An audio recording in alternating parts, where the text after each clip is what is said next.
Chaque jour, Charles et Carole vous présentent la leçon de l'école du sabbat.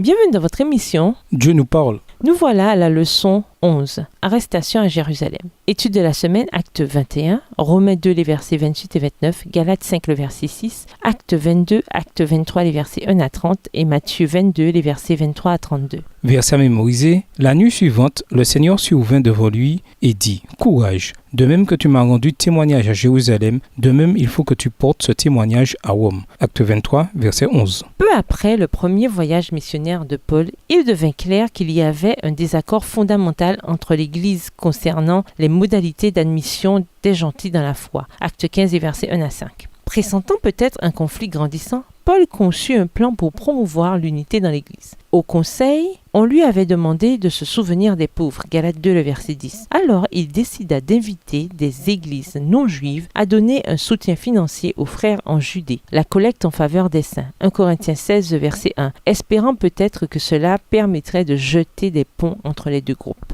Cela peut expliquer sa détermination à se rendre à Jérusalem à la fin de son troisième voyage, malgré les risques. D'un côté, il avait un amour sincère pour ses frères juifs, Romains 9 et versets 1 à 5. De l'autre, il aspirait à une église unie, Galates 3 verset 28, Galates 5 verset 6. Puisque juifs et gentils étaient sauvés de la même manière par la foi et non par les œuvres de la loi, Romains 3 les versets 28 à 30, toute aliénation sociale entre eux fondée sur les exigences cérémonielles de la loi allait à l'encontre de la nature inclusive de l'évangile, Éphésiens 2 les versets 11 à 22. Suivons Paul alors qu'il entre dans cette nouvelle phase de sa vie et de sa mission. Et nous vous laissons avec cette réflexion. Lorsque les eaux se déversent dans un ruisseau ou une rivière, elles contribuent ensemble à élever le niveau du cours d'eau. De même, efforçons-nous de grandir ensemble en Christ, de ne laisser personne de côté et encourageons les autres à croître ensemble. Au revoir. Et à demain si Dieu veut.